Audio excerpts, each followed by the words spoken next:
전설야담 특집 실제로 벌어진 살인사건 설화 9편 모음.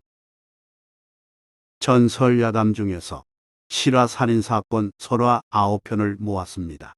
아래와 같은 순서로 재생됩니다. 전설야담 옹주보다 예쁜 몸종 풍가이 살인사건.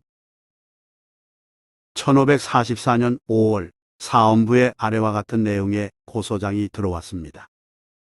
우리 주인은 조정의 공론을 거쳐 죄를 정하고 벌을 받았습니다.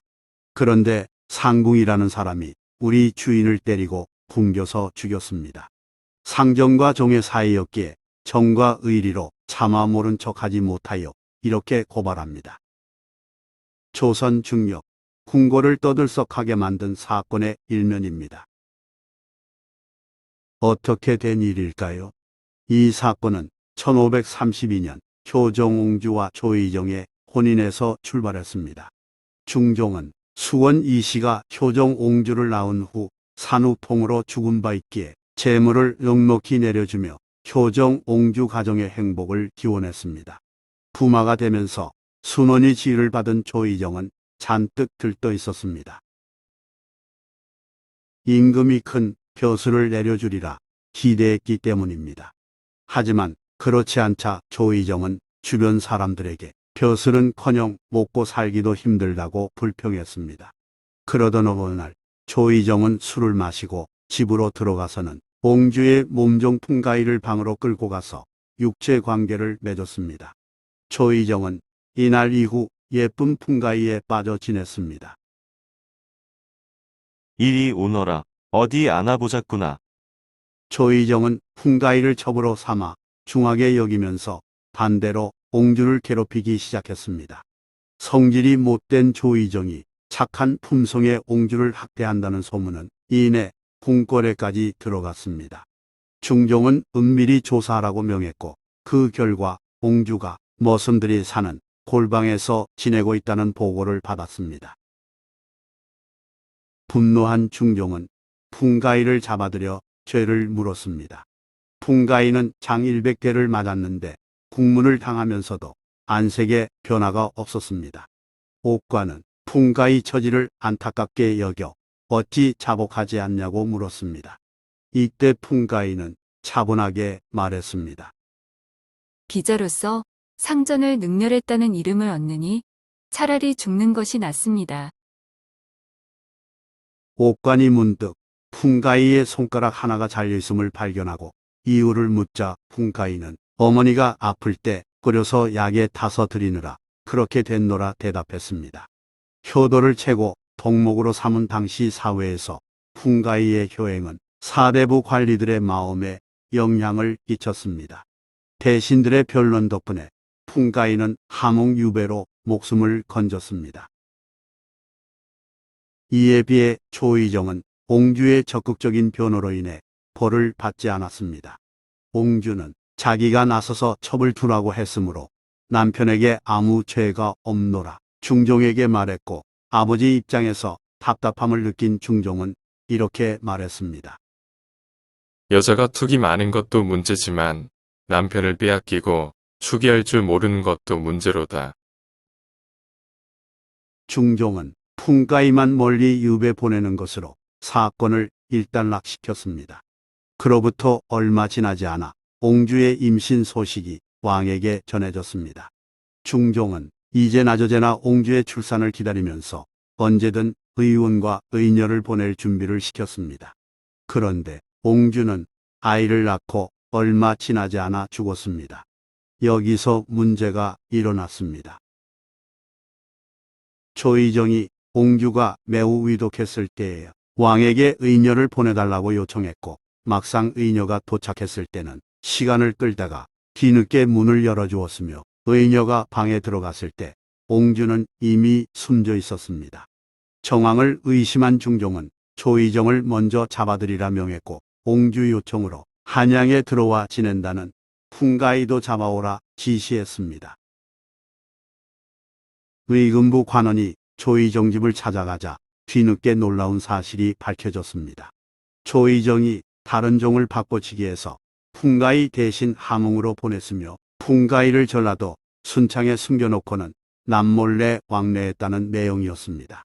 관원이 가보니 정말로 순창에 풍가이가 있었습니다. 조의정은 풍가이가 중도에 도망쳐 순창에 있다는 말만 들었노라 변명했습니다. 결국 조의정은 유배를 갖고 풍가이는 장 100대를 맞고 풀려났습니다. 그로부터 며칠 후 수권 이씨의 여동생이자 효정 옹주의 이모인 상궁 은대가 내수사의 정도를 시켜 풍가이를 잡아 가두고 매를 때린 후 굶어 죽게 만들었습니다.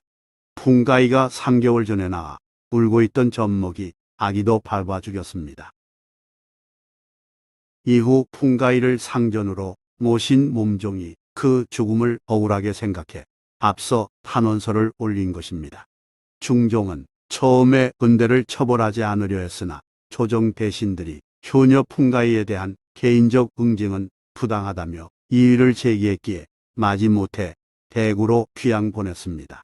그해 중종이 죽고 1년 후인 1545년 명종 즉위 후 문정왕후는 은대를 궁궐에 복귀시켰습니다.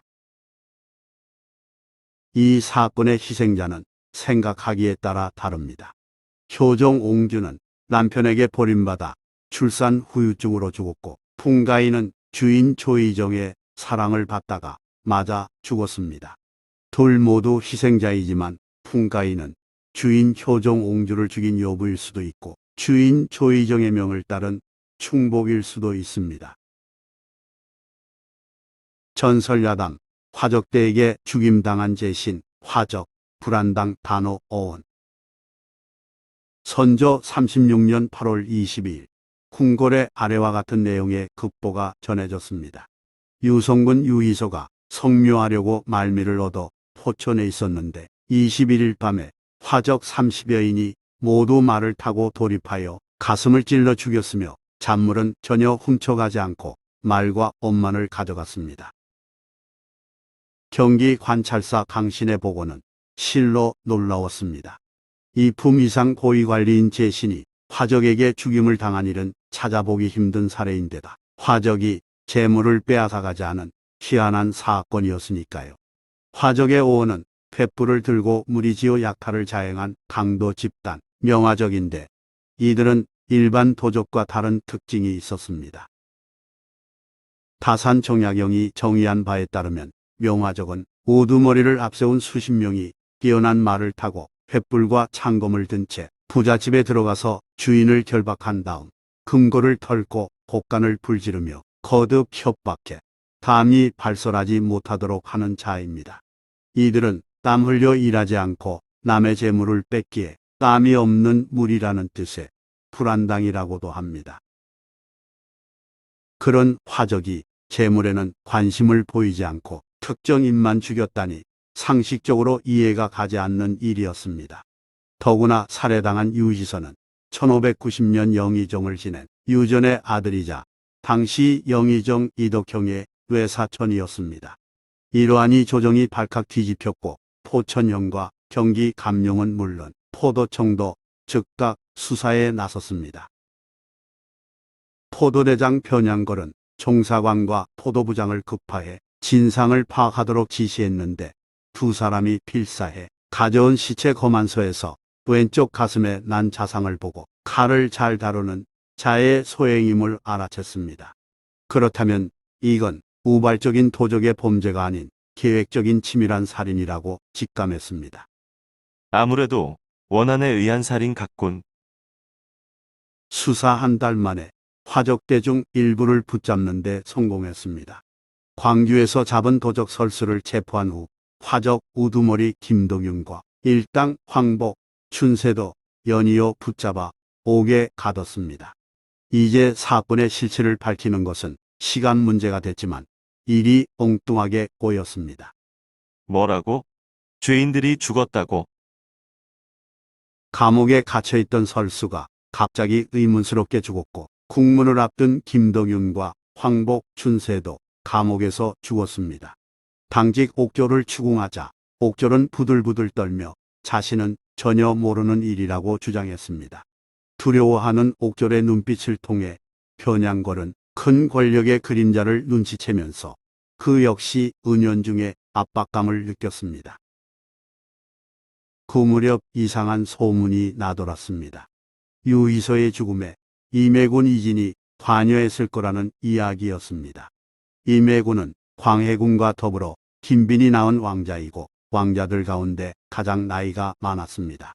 임진왜란 때 왜군에게 잡혀 포로 생활도 했기에 선조가 특별히 측은히 여기는 왕자였습니다.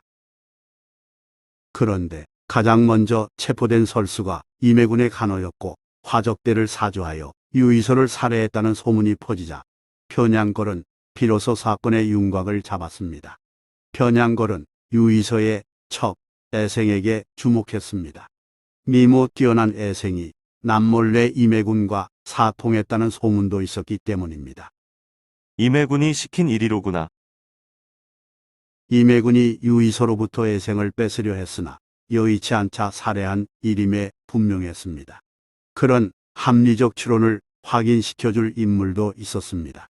고생 끝에 체포한 도적 박삼석입니다. 박삼석은 포도청에서 화적대가 설칠 때 임해군 간호설수가 사랑해서 잠자던 유이서의 가슴을 칼로 찔러 죽였다는 사실을 말했습니다. 그러나 박삼석은 의금부에서의 추국에서는 앞서 공초한 사연을 바꾸어 거짓으로 승복하였다고 말했습니다. 다시 말해 박삼석은 포도대장 편양걸 및 유이서의 아들 유일에게 강압을 받아 거짓 진술을 했다면서 자신의 최초 진술을 번복했습니다. 얼마 후 박삼석은 모진 고문의 후유증으로 죽었습니다. 이로써 유이서의 죽음과 관련된 자들이 모두 사라졌습니다. 임해군과 애생의 간음 사실을 실토한 설수의 살인을 증언한 박삼석, 유이서, 습격 사실을 인정했던 김덕윤, 황복춘세가 모두 죽었으니까요. 일은 여기서 그치지 않고 사건의 진상을 파악하고 밝혀낸 포도대장 편양걸에게 불리하게 돌아갔습니다. 조정과 장안에 임해군의 교사 살인 소문이 파다하자 임해군은 선조를 찾아가서 자신은 억울하다며 항변했습니다. 임해군의 간호들이 포도청에 불려가서 사건의 배후가 임해군이라고 자복한 내용도 일절 부인했습니다. 임해군은 포도청에 소차를 보내 자신에 대한 무고를 멈춰달라고 요구한 바 있다며 눈물을 흘렸습니다. 선조는 들끓는 여론과 왕자에 대한 온정 사이에서 갈등하다 일단 유이서 살해 사건에 관한 조사 기록을 보고하라고 지시했습니다. 그렇지만 임해군에 대한 조사는 허용하지 않았습니다. 포도대장 편양걸은 황당하게도 승종원으로부터 조사를 받았고 유이서의 아들 유일도 무고 혐의로 의금부로 끌려가 혹독한 조사를 받았습니다. 모진 고문에 시달린 유일은 아버지 죽음이 억울해서 죄 없는 임해군을 무고했다고 자백했습니다. 그러자 임해군의 간호들이 유이서 집안으로 몰려가서 난동을 피우며 사람들을 마구 때렸습니다. 사헌부가 임해군의 간호들을 잡아들여야 한다고 청했으나 선조는 아무 반응도 내놓지 않았습니다. 승정원과 의금부는 임금의 심기를 경호하는 데 충실했습니다.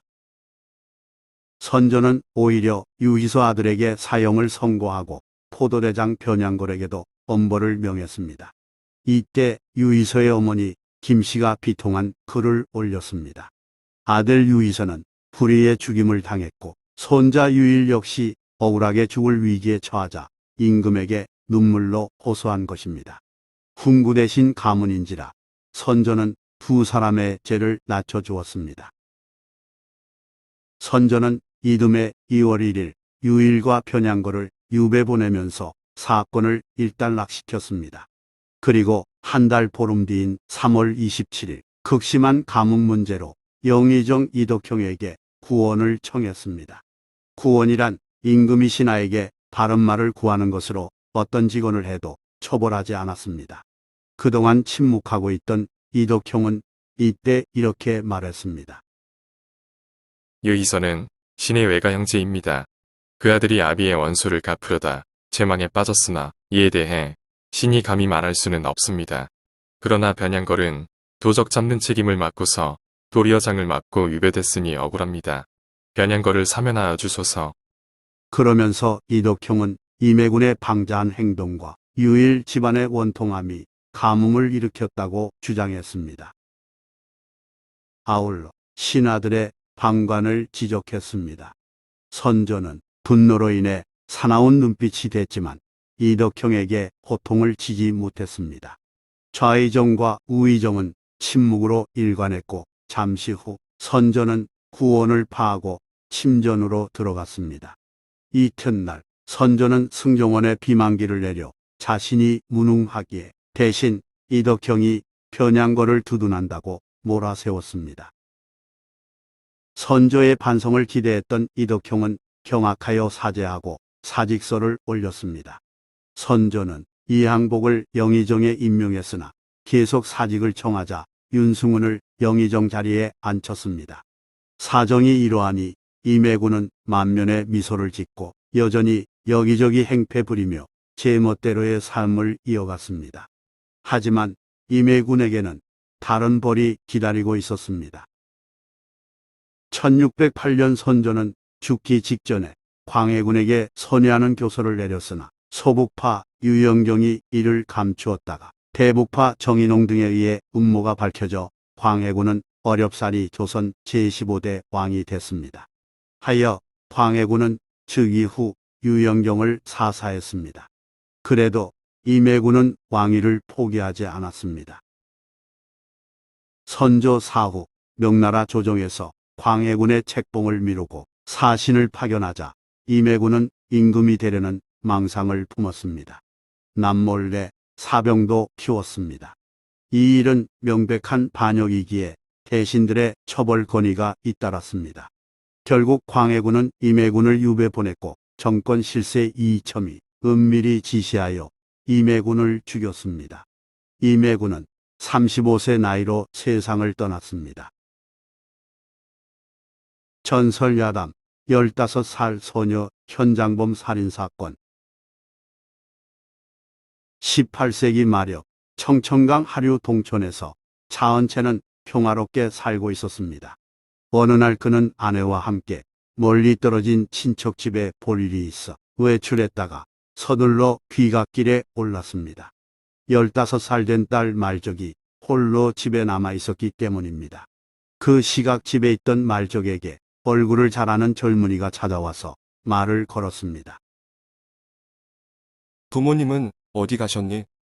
가끔 차은채네 농사일을 해주던 일꾼 김상좌의 물음에 말적이 먼 친척 집에 가셨다고 대답하자 김상좌는 돌아가신 어머니가 수놓은 보자기를 많이 남겼으니 자기 집에 같이 가서 마음에 드는 것으로 골라 가지라고 권했습니다. 말적은 처음에 망설였으나 김상좌가 거듭 권하자 살짝 고개를 끄덕였습니다. 말적이 김상좌를 따라 집을 나선 얼마 후 차은채 부부가 집에 도착해서 말적을 불렀습니다. 하지만 말적의 목소리는 들리지 않았고 딸이 없어졌음을 알게 된 차은채 부부는 몹시 당황하여 주변을 살펴보았습니다. 그러다 동네 사람으로부터 청년 김상좌를 따라갔노라는 말을 듣고 불이 나게 김상좌의 집으로 달려갔습니다. 김상좌의 집에서 차은채 부부는 기막힌 광경을 보았습니다. 방문을 열어젖히니 그 안에서 김상좌가 말적의 치마를 걷어놓은 채 힘을 쓰고 있었습니다. 딸이 봉변당하는 장면을 목격한 차은채는 크게 분노하여 김상좌를 발로 차고 주먹으로 갈기며 마구 때렸습니다. 차은채 아내 박여인도 김상좌의 머리채를 휘어잡고 얼굴을 때렸습니다. 김상좌는 죽을 죄를 지었지만 한 번만 용서해달라고 빌었으나 차은채 부부는 눈에 불을 켜고 계속 때렸습니다. 김상좌가 기절하자 그제서야 매질을 멈췄고 훌쩍이는 딸 말적을 데리고 집으로 돌아갔습니다. 차은채 부부가 말적에게 어찌된 일이냐고 묻자 김상좌가 예쁜 보자기를 찾는 척하더니 갑자기 자기를 강제로 눕히고 덮쳤노라 말했습니다. 딸에 대한 불미스러운 소문이 마을 전체에 순식간에 퍼지자 여전히 분이 풀리지 않은 차은채는 심기가 더욱 불편하여 김상좌 그놈을 어찌 처리할까 고민했습니다. 그런데 며칠 뒤 이웃사촌이 찾아와 김상좌가 죽었다는 소식을 전해주었습니다. 매맞아 시름시름 앓던 김상좌가 사건 나고 나흘째 되는 날 밤에 죽은 것입니다. 차은채는 그놈 잘 죽었다고 말했지만 한편으로는 마음이 개운치 않았습니다. 정황상 자기의 폭력이 원인이 되어 죽었으니 졸지의 살인자가 된 셈이니까요. 한편 사망사건을 보고받은 안주 목사는 김상좌의 집으로 가서 시체를 살펴보았습니다. 여러 곳에 맞은 흔적이 있었는데 유독 남성 상징이 심하게 상해 있었습니다. 안주 목사는 시체의 검안 장부를 작성하고 동네 사람들로부터 사건에 대한 증언을 확보한 후 차은채 부부를 붙잡아 신문했습니다. 그놈을 왜 죽였느냐? 차은채는 김상좌를 때렸으나 죽이지는 않았다고 항변했습니다. 목사는 주범과 종범을 따져 물으며 주범은 사형감이라고 말했습니다.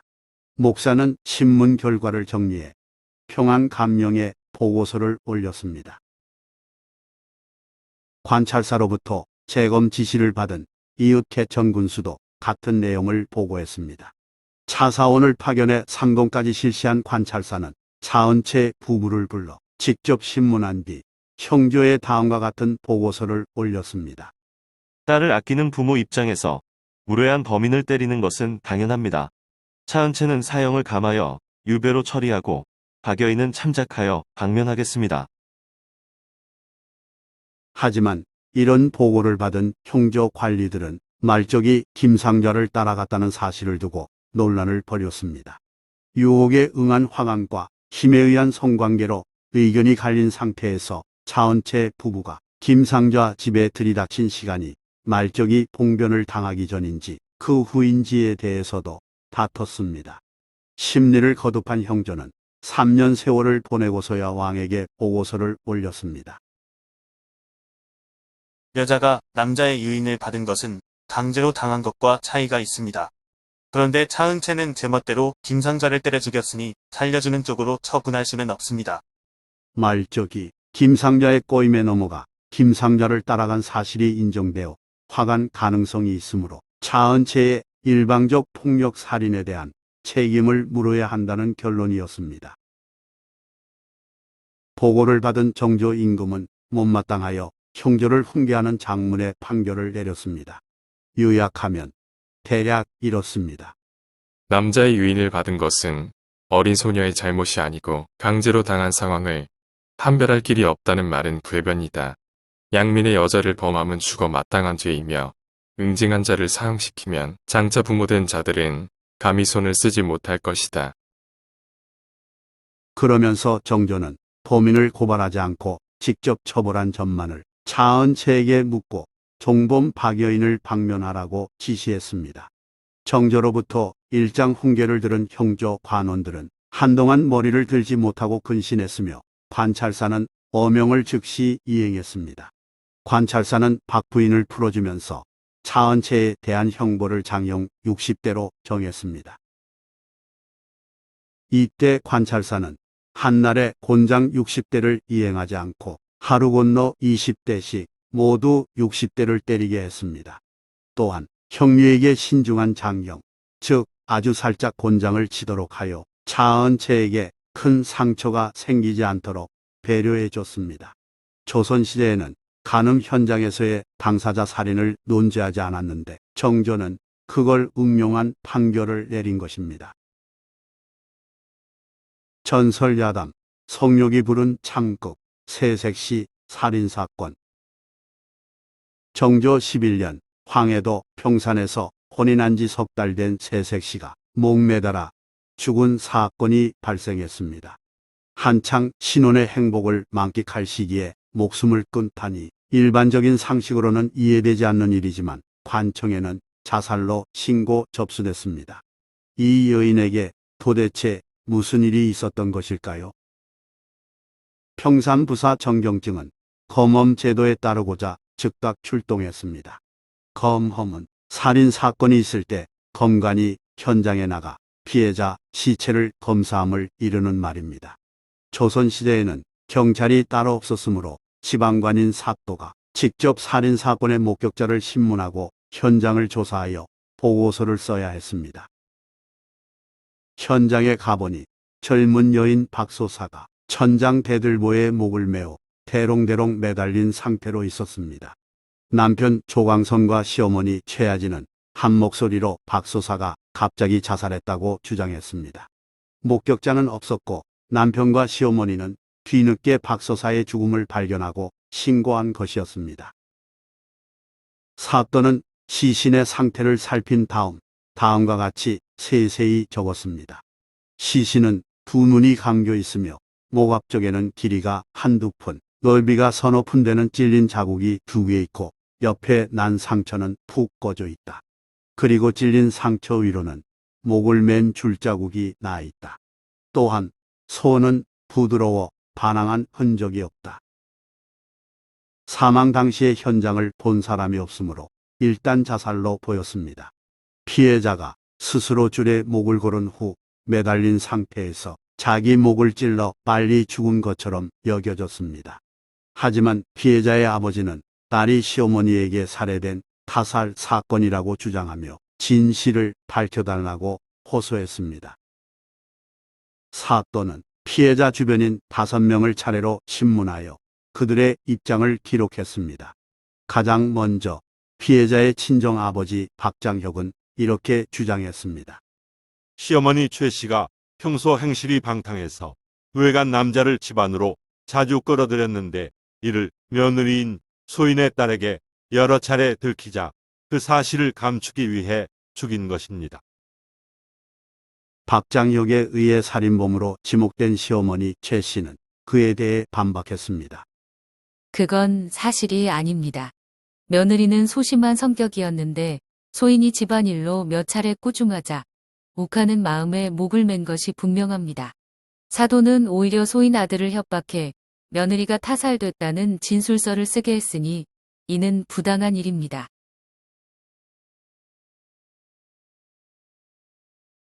사또가 졸지에 색시를 잃은 새신랑 조광선에게 그런 진술서를 쓴 일이 있냐고 묻자 조광선은 이렇게 답했습니다. 아내의 죽음은 타살이 아니고 자살이 분명합니다. 하지만 장인께서 타살에 관한 진술서를 자꾸 강요하기에 사건을 확대하지 않겠다는 조건으로 써드렸습니다.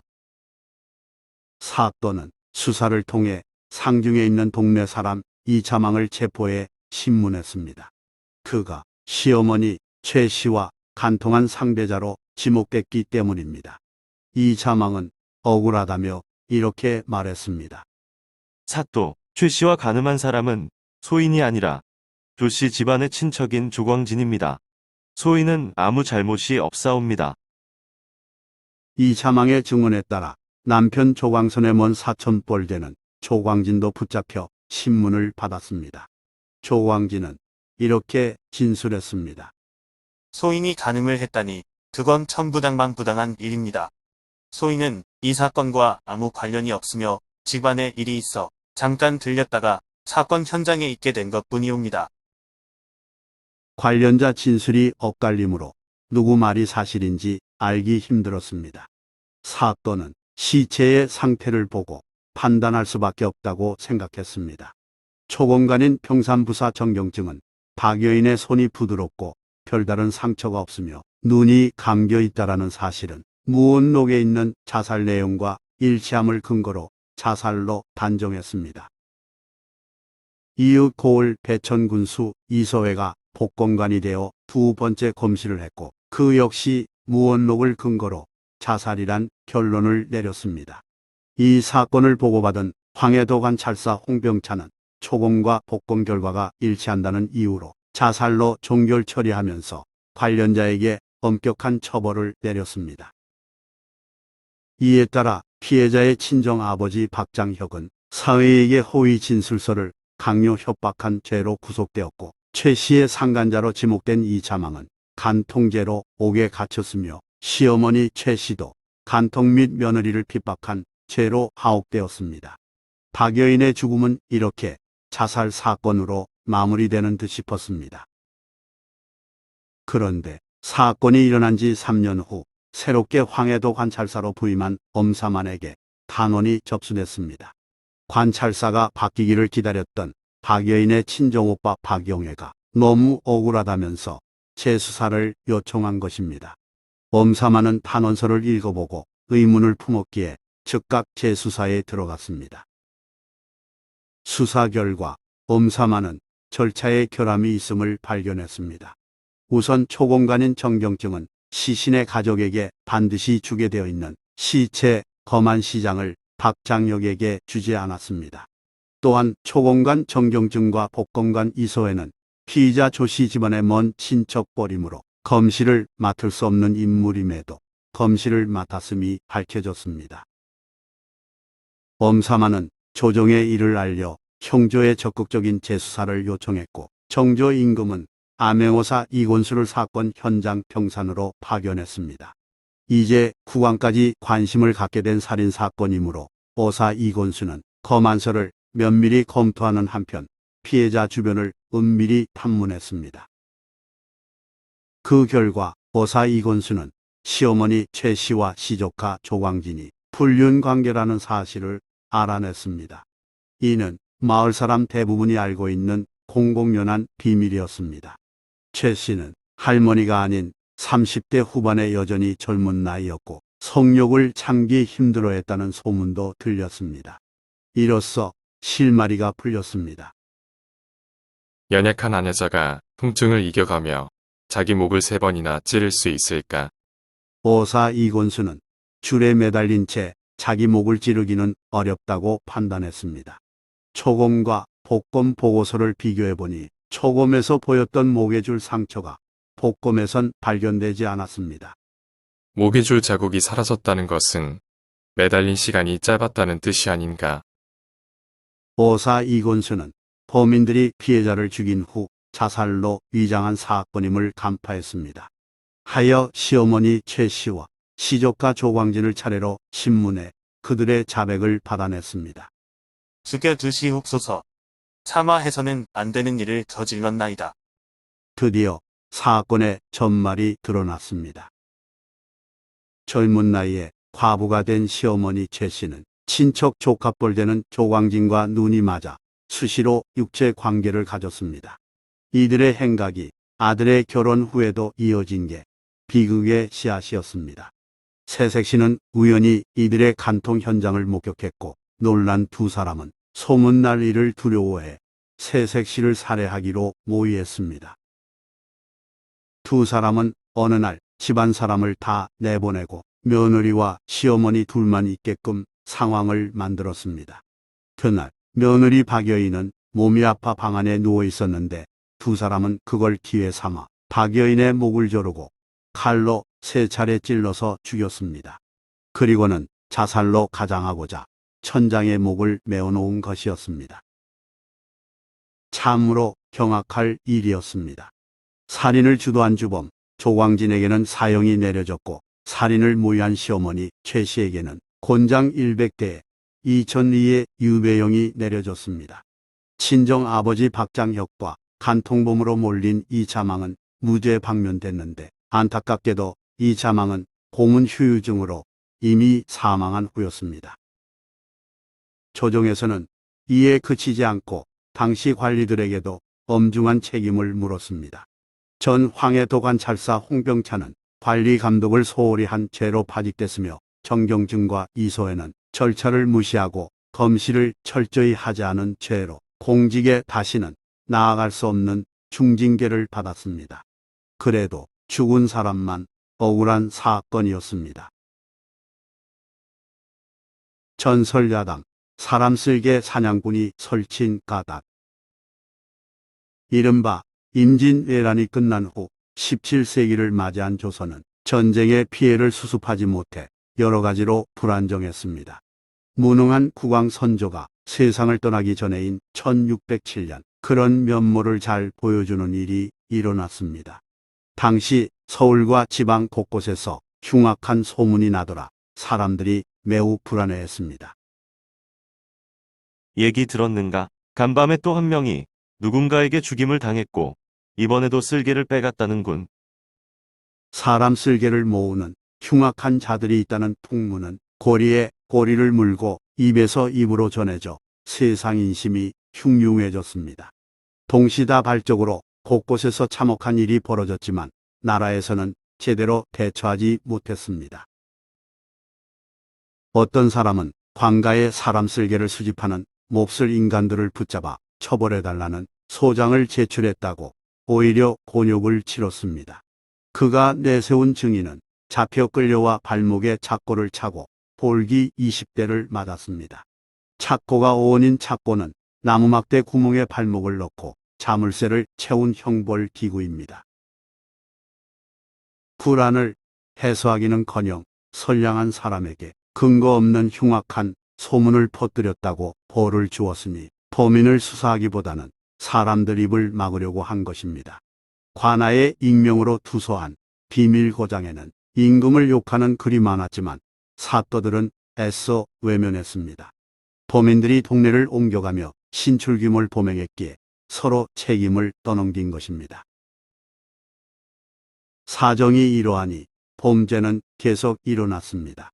산에 나무하러 갔다가 처참한 상태의 시신을 발견하고 기겁해서 내려온 나무꾼도 있었고 산에서 희생당한 나무꾼도 적지 않았습니다.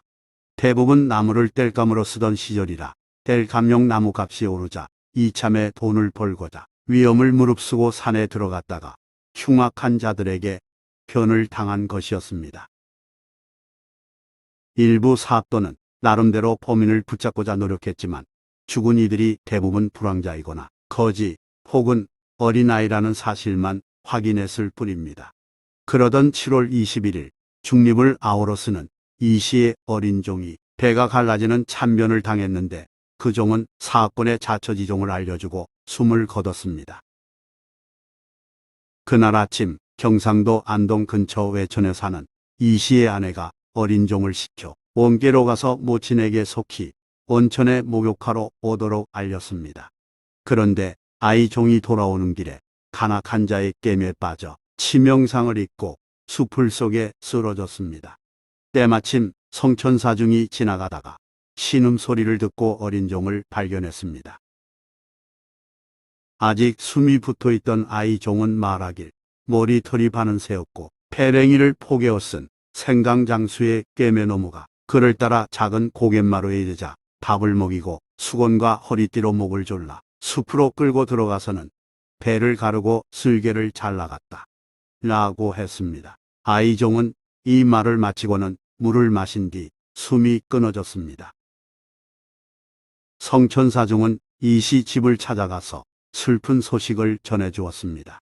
얼마 후 근처 마을인 오천에 생강장수 셋이 지나가기에 사또는 그들을 즉각 붙잡아 신문했습니다. 짐을 수색한 결과 2명은 증거가 없어서 바로 놓아주었고 1명은 말린 쓸개를 지니고 있기에 옥에 가뒀습니다. 생강장수는 억울하다면서 이렇게 말했습니다. 이건 오랫동안 말린 곰쓸개요인데 소인이 질병이 있어 항상 웅담을 씹기도 하고 혹은 팔기도 합니다. 최근에 죽은 아이의 쓸개는 이렇게 말릴 수 없을 터이니 자신은 살인과 무관하다는 호소였습니다. 생강장수가 그렇게 말했어도 사람들은 모두 그를 의심했습니다. 그런데 마을에 사는 김광계가 수령에게 이렇게 말했습니다. 이 사람은 박중식의 종으로 몇 년간 부렸는데 며칠 전 임참봉에게 웅담을 팔았습니다. 그의 행적은 만에 하나 의심할 점이 없습니다. 마을 명망가가 보증을 섰자 수령은 생강장수를 놓아주었습니다. 그로부터 이틀 후 고을 수령은 석방한 생강장수가 살인 사건의 진범임을 뒤늦게 파악하고 긴급히 수배령을 내렸습니다. 아울러 수령은 김광계에게 전령을 보내 보증해준 말을 믿고 경솔하게 놓아주었으니 반드시 잡아 바치라고 명했습니다. 사또는 유향소에도 이와 같은 전령을 내렸습니다. 그 뒤 범인을 체포했는지 여부는 알 수 없지만 조정에서 본격적인 수사를 명하면서 점차 이런 류의 사건이 없어졌습니다. 한편 사람 슬개를 빼먹는 사건은 명종 치하인 1546년에도 있었습니다. 당시 주색을 밝히다가 음창에 걸린 사서인이 많았는데 한 의관이 치료법이라면서 사람의 슬개를 먹으면 그 병이 즉시 낫는다라고 말한 이후 은밀히 사람 슬개를 찾는 이들이 생겼습니다. 음창은 악성 매독을 이르는 말입니다. 돈을 밝히는 흉악한 자들이 아무도 신경 쓰지 않는 거린들을 유인해서 살해하고는 슬개를 빼가는 사건이 연이어 벌어졌습니다. 몇 년 지나지 않아 한양에서 거린을 발견하기 어려울 정도였습니다. 이후에는 범죄꾼들이 시골의 한적한 곳에서 나무꾼이나 힘없는 어린이를 납치해 죽여 슬개를 빼갔습니다. 조정에서는 현상금을 내걸며 범인 색출에 나섰지만 살인 사건은 간헐적으로 계속 일어났습니다. 사람의 슬개가 창질, 즉 부스럼 피부병에도 좋다는 헛소문이 퍼졌던 까닭입니다. 황당한 치료법에 힘입어 기승을 부린 엽기적인 살인은 16세기 말여 임진왜란과 더불어 잠잠해졌다가 전쟁이 끝난 후 되살아났습니다. 그리고 세월이 흘러 1607년 생강 장수를 통한 사람 슬개 유통 통로가 밝혀지면서 조정에서는 뒤늦게나마 대책 마련에 나섰습니다. 이런 미신으로 인해 죽은 사람의 수는 정확히 알려진 게 없지만 무수히 많을 것입니다. 예나 지금이나 맹목적인 미신은 정상적인 많은 사람들을 고통에 빠뜨리는가 봅니다. 전설야당 소금장수 살인 사건. 18세기 말여 경상도 경주에 사는 소금장수 김매동이 길에서 죽은 사건이 발생했습니다. 고을 사또가 파악한 상황은 다음과 같았습니다. 김매동이 소금 실은 말을 끌고 길을 가다가 진영의 군졸 김한매와 마주쳤습니다. 두 사람은 길 비키는 문제로 다투었고 잠시 후 김매동이 코피를 흘리며 쓰러져 죽었습니다. 길가 근처 논에서 김을 매던 백성 오일영이 그 광경을 봤지만 거리가 멀어서 자세한 사정은 알지 못한다고 증언했습니다. 신문을 받는 자리에서 김한매는 이렇게 말했습니다. 소인이 김해동과 주먹다짐을 벌인 건 사실입니다. 다만 그는 자기가 끌고 가던 말이 놀라서 날뛰던 와중에 발굽에 채여 죽었습니다. 김한매의 자백에 따라 사또는 소금장수 김매동이 말발굽에 채여 죽었다는 결론을 내리고 보고서를 작성했습니다. 이 사건은 재검과 상검을 거쳐 그대로 형조에 보고되었습니다. 그런데 형조 참의로 있던 정량용은 검시장식을 읽고는 이 사건에 의문을 품었습니다. 검시장식은 시신을 살펴본 의원 보고서를 이르는 말입니다. 정량용은 김매동의 목덜미와 뺨, 턱 등 팔꿈치 등 곳곳에 몽이 들었지만 직접적인 사인은 왼쪽 관자놀이와 오른쪽 귓부리에 난 상처 때문에 넘어지면서 목이 부러진 것으로 보임. 시신의 입안과 코에는 피가 맺혀 있지 않음이라는 내용에 주목했습니다. 짐 실은 말이 어찌 발굽으로 사람의 관자놀이와 귓부리까지 찰 수 있을까? 정량용은 상식적으로 이해할 수 없었습니다. 관자놀이는 귀와 눈 사이에 태양열이 있는 곳, 귓부리는 귓바퀴가 뺨에 맞붙은 부분을 가리키는 말인 바 두 곳이 한꺼번에 맞기란 거의 불가능했기 때문입니다. 또한 형사사건 지침서인 신주무원록에 따르면 발굽에 차일 경우 몸 안이 상하여 입과 코에 피가 맺혀야 하는데 김해동 시신에서는 그런 내용이 없었기에 정량용은 더욱 이상하게 생각했습니다. 정량용은 상처 크기도 세심히 살핀 후 여러 가지를 종합하여 다음과 같은 결론을 내렸습니다. 말을 타고 가던 김한매가 소금 실은 말을 끌고 가던 김매동에게 길을 비키라고 말했으나 김매동이 제대로 비켜주지 않자 지니고 있던 육모방망이로 두들겨 팼을 것이다. 김매동의 온몸에 난 멍과 상처가 그걸 말해주고 있다. 결국 김매동은 심각한 매질로 죽임을 당했고 그래서 입과 코에 피가 맺히지 않았다. 이로써 사건의 진실이 밝혀졌습니다. 군졸 김한매가 시비 끝에 소금장수 김여동을 육모방망이 또는 쇠전매로 마구 때려서 매질로 죽인 것입니다.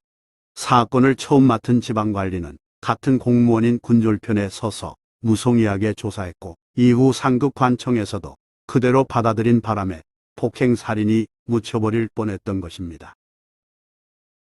전설야담 창고지기 살인사건 열녀인가 살인자인가 1790년의 일입니다.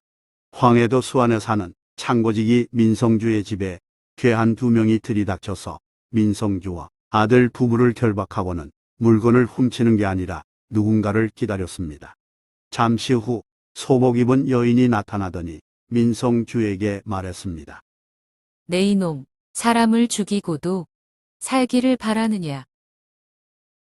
여인은 다듬이 방망이로 민성주의 머리와 몸 여기저기를 마구 때렸고 급기야 칼로 목을 찔러 죽였습니다.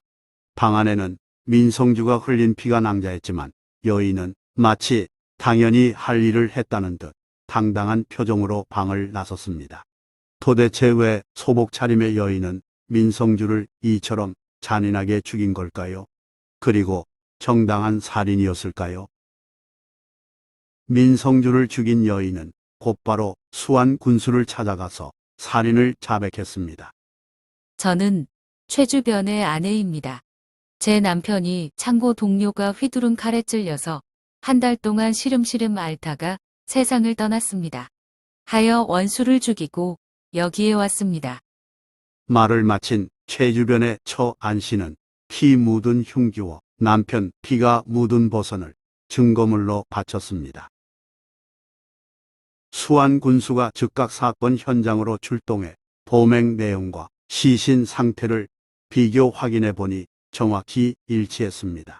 그런데 수안 군수는 안 씨를 살인범으로 체포하지 않고 남편 원수를 갚은 연료로 칭찬하고 석방했습니다. 조선시대에는 가족의 원수를 갚은 사적인 복수를 용인해준 까닭입니다. 하지만 이 사건의 재검관인 당시 곡산부사 정양용은 수안 군수와 생각한 바가 달랐기에 차분하게 사건의 원인부터 조사했습니다. 신문 과정에서 안 씨는 이렇게 말했습니다. 창고 마당에 떨어진 쌀을 거두어 나누는 문제로 다투던 중 민성주가 칼을 움켜쥐고 힘껏 찔러 남편 최주변을 살해한 것입니다. 그렇지만 민성주의 아내 신 씨는 그런 사실이 없다고 부인하며 다음과 같이 말했습니다. 그런 일은 애당초 없었습니다. 또한 남편이 칼로 찌른 게 아니라 칼날을 눕힌 채 살짝 쳐서 살갗에 약간 상처가 났을 뿐입니다. 두 사람의 증언 내용이 다르므로 정약용은 시신 발목에 난 상처를 확인했습니다. 왼발 복사뼈 아래에 생긴 상처는 길이 1,003푼이고 깊이 9푼이었습니다. 근육이 찢어진 흔적은 보이지 않았습니다. 흉기로 쓰인 칼은 떡을 써는 데 쓰는 용도였고 칼날은 날카롭지 않았습니다.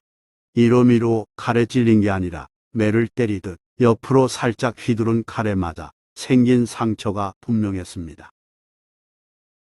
정양용은 최주변이 당시 씨는 무명 버선도 조사했습니다.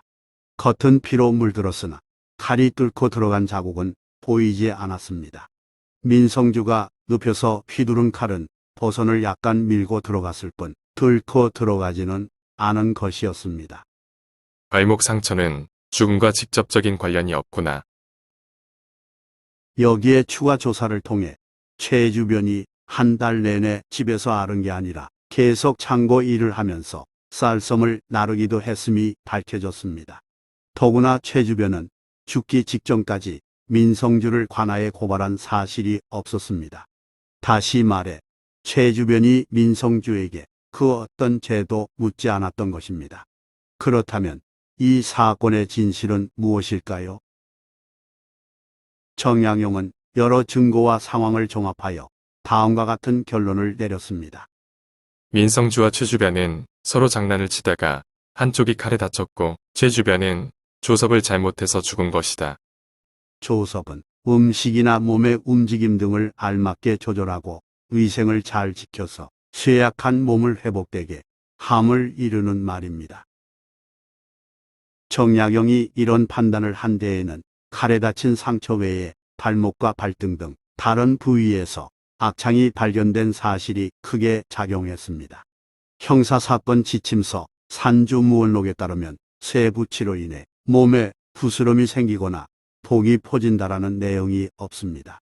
최 주변은 건강관리를 잘못해 상처가 악화되어 죽은 것입니다. 초공관 수완 군수는 민성주의 아내 안씨를 연료로 추천하는 보고서를 올렸지만 재공관 정약용은 살인범 안씨를 감옥에 가뒀고 민성주와 아들 부부를 결박한 최청호와 이옥호를 공범으로 체포했습니다. 그리고 사건 내용을 정리하여 황해도 관찰사에게 진상을 보고하면서 이렇게 심정을 밝혔습니다. 안 씨가 직접 복수에 나서지 않고 관아에 고발했다면 이런 사실이 진작에 밝혀져 불행한 살인사건이 일어나지 않았을 것입니다. 최 주변의 죽음은 어쩔 수 없다 하더라도 민성주는 범행 의도가 전혀 없었으므로 안 씨로부터 느닷없이 죽임을 당하지는 않았을 것입니다.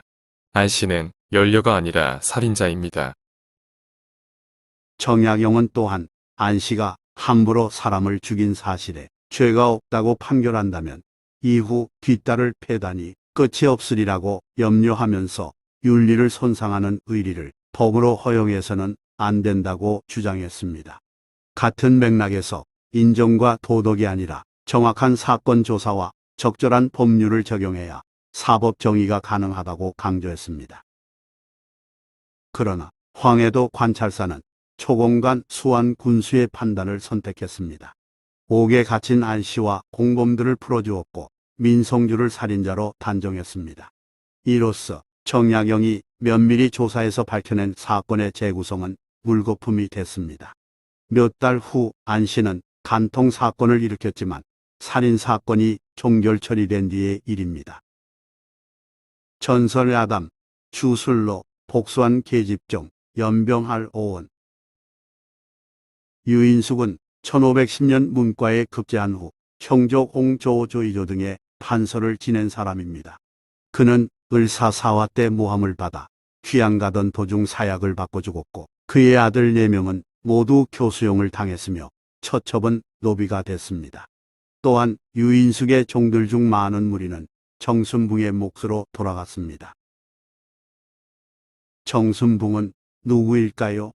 그는 윤원영 등과 함께 을사사화를 일으킨 간신이며 인백령 정원각과 더불어 을사삼간으로 불리는 사람입니다. 정순붕은 유인숙 등을 몰아낸 공로가 크다 하여 숙청된 유인숙의 소유물 대부분을 차지했습니다. 돌아가신 주인님이 참 안 됐어. 우리에게 잘해주신 분인데 너무 억울하게 당하셨어. 주인이 바뀐 종들은 대개의 주인을 생각하여 질끔질끔 울었습니다. 그렇지만 그 중에서 가장 얼굴이 뛰어난 계집종 가비는 울기는커녕 오히려 당연하다는 듯 동료들에게 이렇게 말했습니다. 집주인이 그 꼴이 된 것은 팔자인데 왜 우리가 슬퍼해야 하지? 뭐라고? 너는 어찌 그리 매정하니? 새로운 계집종들이 다투자 정순붕집 사람들이 이유를 물었고 자연스레 가비의 품성이 드러났습니다. 정순붕집 사람들은 옛 주인을 그리워하는 종들보다 새 환경에 바로 적응하려는 가비를 더 신임했습니다. 가비는 영리하고 부지런한 데다 미모까지 뛰어나 이윽고 정순붕의 시중을 혼자 도맡아 하게 됐습니다. 으악, 그러던 어느 날이었습니다. 정순붕은 기괴하고 무서운 꿈을 꾸었습니다. 귀신이 머리를 짓누르는 바람에 두통이 심해졌고 견디다 못한 정순붕은 외맛 이 소리를 지르며 놀라 깨었습니다. 어휴, 꿈이었구나. 어제 많이 피곤해서 그런가 보네. 그러나 악몽은 하루로 끝나지 않았습니다. 이튿날도 그 다음 날도 계속 같은 귀신이 달라붙어 머리를 짓눌렀습니다. 잠에서 깬 뒤 정순붕이 악몽을 말하자 아내는 몸이 허약해져서 그런 것 같다며 보약을 준비했습니다. 정순붕 아내는 긴급히 약을 구해와서 정순붕에게 먹게 했지만 소용없었습니다. 얼마 지나지 않아 정순붕은 심신쇠약으로 죽었습니다. 정순붕 식구들은 갑작스러운 악몽과 죽음에 당황해하며 무당을 찾아가 점을 쳤습니다. 무당은 이러저러하게 주문을 외우고 신을 찾더니 베고 자던 베개에 귀신이 붙었어 라고 말했습니다. 정순붕 식구들은 집으로 돌아와 즉시 베개를 뜯어보았습니다. 그랬더니 정순붕의 베개 속에 해골이 들어있었습니다. 으혹, 이게 뭐야? 해골이잖아. 누가 이런 짓을 했지? 갑이 그년이로구나. 그동안 가비가 정순붕 곁에서 시중을 도맡아 했으니 가비의 소행임이 분명했습니다. 정순붕 아내는 즉각 가비를 붙잡아 다그쳤습니다. 가비는 뭔가 예상한 일이었다는 듯 도망가지 않고 순순히 잡혔습니다. 너, 이년. 무슨 연유로 이런 해괴한 짓을 했느냐? 정순붕 아내가 신문하자 가비가 이제까지 볼 수 없었던 당당한 표정으로 꾸짖듯 말했습니다. 내 옛 주인에게 무슨 죄가 있기에 정가놈이 그 집안을 몰살하였는가? 네, 비록 천한 신분이기는 하나 그 원한이 뼈에 사무쳐 언제든 원수를 갖고자 하였느니라. 그래서 거짓 공손으로 충성하는 체하면서 기회만 엿보다가 이제 목적을 잃었으니 죽어도 한스러울 게 없다. 그랬습니다. 가비는 가장 독한 저주 방식 중 하나인 침실의 해골 묶기를 통해 옛 주인 대신 복수한 것입니다. 정순붕 식구에게 잘 보이려 애쓴 것은 베개에 해골을 넣어두기 위한 계략이었으며 정순붕의 시중을 들게 된 뒤에는 밤낮으로 정순붕 죽어라라는 주문을 반복해서 외웠었습니다. 가비가 베개에 넣은 것은 해골이 아니라 연병에 걸려 죽은 송장의 어깨뼈라는 설도 있습니다. 정순붕을 연병에 전염시켜 죽게 하고자 자신을 짝사랑하는 돌쇠를 시켜 그 뼈를 구해오게 했다고 합니다. 이런 사실을 자백한 가비는 그 자리에서 정순붕 가족에게 맞아 죽었습니다. 그런데 연병은 어떤 병일까요? 물들일 연, 병병에서 알 수 있듯 전염병을 이루는 말이며 구체적으로는 장티푸스를 가리킵니다. 이 병은 폐혈증과 전신 감염을 일으키며 예전에는 사망률이 높았습니다. 연병을 앓을 만큼 재수 없는이라는 뜻의 연병하리란 욕설도 그래서 생겼습니다. 한편 이수광은 지복유설에 이 이야기를 실어 가비의 보훈을 기렸습니다. 선조는 1577년 유인숙을 복관시키는 반면 이듬해 정순붕의 관작을 추탈했습니다. 복관은 관직을 원래대로 회복한다는 말이고 추탈은 죽은 사람의 죄를 논하여 살았을 때의 벼슬을 깎아 없앰을 이르는 말입니다. 전설야담. 진짜 살인자는 누구인가? 조선판 유전무죄, 무존유죄. 여보, 1794년 1월의 일입니다. 나절 서필웅은 가슴을 부여잡은 채 창백한 얼굴로 집에 들어서며 아내를 불렀습니다. 임기척에 방문을 연 아내는 흑투성이 옷을 입은 채 힘없이 걷는 남편을 보고 깜짝 놀라 부축해서 방 안에 눕게 했습니다. 여보, 도대체 무슨 일이에요? 서필웅은 가쁜 숨을 몰아쉬며 힘겹게 뜨문뜨문 입을 열었습니다. 내가 환곡을 거두러 갔다가 김대순이란 놈에게 이 지경으로 당했다오. 쌀 대신에 송아지를 끌고 왔더니 나를 쫓아와서 무릎으로 짓지어서 이렇게 만들었다오. 복수해야 하는데 내가 곧 죽을 것 같으니 꼭 원수를 갚아줘. 말을 마친 서필웅은 이내 피를 한참 토하고 쏟아내더니 의식을 잃었으며 숨만 쉬다가 12일 만에 죽었습니다. 그 직후 아내는 관청으로 달려가서 남편에게 들은 내용을 바탕으로 살인 사건을 고발했습니다. 북부의 불용은 즉시 현장으로 출동해 서필흥 시신을 검험하고 주변인을 조사했습니다. 선해청 관리자로부터 사건이 일어난 아침 서필흥에게 경기도 양주 이정리에 사는 김말손의 황곡이 많이 밀렸으니 대충이라도 해오라는 말을 했다는 내용을 확인했습니다. 대충은 친족에게서 대신 받아내는 일을 이르는 말입니다. 이를 통해 서필흥이 대충으로 송아지를 끌고 오다가 변을 당한 사실은 밝혀졌습니다. 그러나 서필흥으로부터 가해자로 지목된 김대순의 이야기는 달랐습니다. 그는 이렇게 말했습니다. 나졸이 송아지 끌고 가는 걸 뒤늦게 발견하고 쫓아가 고삐를 잡고 실랑이를 했을 뿐입니다. 우리 집안 머슴 한복년이 그걸 보고 와서 서필흥을 주먹으로 치고 발로 찼으며 넘어진 그를 발로 짓밟았습니다. 북부 불용이 그걸 본 증인이 있냐고 묻자 김대순은 동네 사람이 4명이나 지켜봤다고 대답했습니다. 증인들을 불러 신문한 결과 그들의 답변도 김대순의 주장과 내용이 같았습니다. 하여 김대순이 언급한 한복년을 불러 신문했더니 그는 전혀 다른 내용을 말하면서 억울하다고 호소했습니다. 소인은 땔감을 하고 내려온 길에 김대순 그분과 나졸이 실랑이하는 과정을 모두 지켜봤습니다. 김대순 그분이 나졸의 발을 걸어 쓰러뜨린 후 가슴팍을 주먹으로 치고 무릎으로 짓밟았습니다. 이어 다른 2명이 달려들어 나졸을 발로 찼습니다. 그리고는 송아지를 끌고 가다가 소인을 발견하자 나졸은 도둑놈이니 혼내주라고 말했습니다. 한복년은 잠시 숨을 고른 뒤 이어 말했습니다. 나졸이 일어나서 소인이 있는 길로 걸어오기에 등을 확 밀었더니 맥없이 밭두렁으로 굴러떨어졌습니다. 소인은 그 꼴을 보고 돌아서서 제 갈 길을 갔습니다. 그 뒤 어떻게 됐는지 소인은 모릅니다. 구령은 2사람 중 증인이 많은 김대순의 말을 믿었습니다.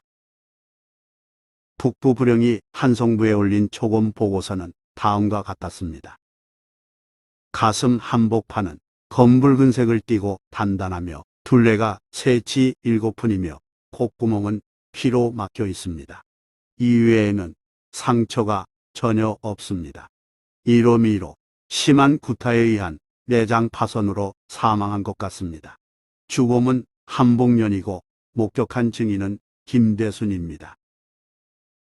한성부에서 복검을 실시한 결과도 초검과 같았습니다. 한성부의 보고를 바탕으로 형조는 머슴 한복년이 정범임에 틀림없으나 자백하지 않는다는 결론을 내렸습니다. 하지만 정조 임금은 뭔가 미심쩍은 생각이 들어 재조사를 명했는데 얼마 후 다시 보고된 재조사 결과도 동일했습니다. 그럼에도 불구하고 정조는 사건 종결 판부를 내리지 않고 처리를 미뤘습니다.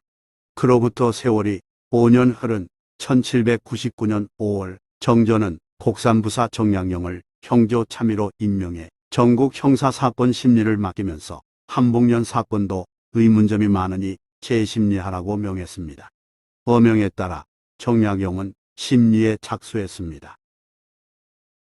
정량용은 형조의 1차 검안 보고서와 2차 검안 보고서를 가져다가 살펴봤는데 그때의 상황에 대해 훗날 흥문신서에 다음과 같이 기록했습니다. 내가 형조의 서리를 시켜 검안 보고서를 가져오게 하여 절반도 채 읽지 않아서 그 사건이 몹시 원통함을 알고서 마침내 이치를 따져 대책을 마련하여 보고했다. 정량용은 형사사건을 판결할 경우 유족 진술, 시체 검험서 증거, 공변된 증언 이렇게 3가지 근거가 서로 맞는지 살펴봐야 한다고 강조했는데 한복년 사건이 그렇지 않음에 주목했습니다. 정량용은 시체 검험서의 상처와 유족의 진술이 서로 일치하는데도 오로지 범인의 꾸며낸 말을 믿고 주범을 바꾼 건 아닌지 의심했습니다. 정량용은 범인과 증인을 차례로 신문했습니다.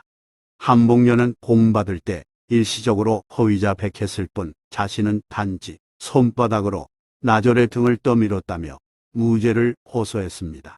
정양용은 김대순에게 한복년이 사건 당시 지게를 메고 있었는지 여부를 질문한 후 이 사건이 거짓 진술에 의한 오판임을 직감했습니다. 정양용은 한복년이 아무리 힘센 장사라도 시계를 맨 채 무릎으로 나절의 가슴을 짓밟고 주먹으로 마구 때릴 수 없음을 생각했고, 다른 증인 신문을 통해 김대순에게 쌀을 받고 허위 증언했음을 알아냈습니다. 또한 김대순이 고발당한 장본인임에도 목격자로 기록된 일은 명백히 잘못된 처리임을 밝혀냈습니다. 정양용은 범인이 금전으로 증인을 매수했고 토박이 김대순의 친척과 그 영향력을 의식한 머슴들의 묵인 방조 속에 범인이 뒤바뀌었다는 결론을 내렸습니다. 여러 사실과 정황 증거를 바탕으로 한 정약용의 엄중한 추궁에 김대순은 결국 범행을 자백하고 용서를 빌었습니다. 정양용은 즉각 이런 내용의 심리 의견을 정조에게 올렸습니다. 아침에 보고서를 받은 정조는 정오가 되기도 전에 한복년을 무죄 방면하며 옷과 갓을 하사했고 원래의 문서는 불 속에 던져 태워버리도록 했습니다. 주범 김대순은 애초 죽일 의도가 없었음을 감안해 사형 대신 장일 100대에 3천리 유배 형벌을 내렸습니다. 이로써 한복년 사건의 진실이 세상 천하에 드러났습니다. 한복년은 투옥되어 온갖 고초를 겪었지만 941생으로 사형 직전에 목숨을 건졌고, 김대순은 볼기가 터지도록 곤장을 맞은 뒤 멀고 먼 변경 지역으로 쫓겨나는 신세가 됐습니다. 한 사람이라도 억울함이 없도록 노력한 정조의 정치가 돋보인 사건입니다.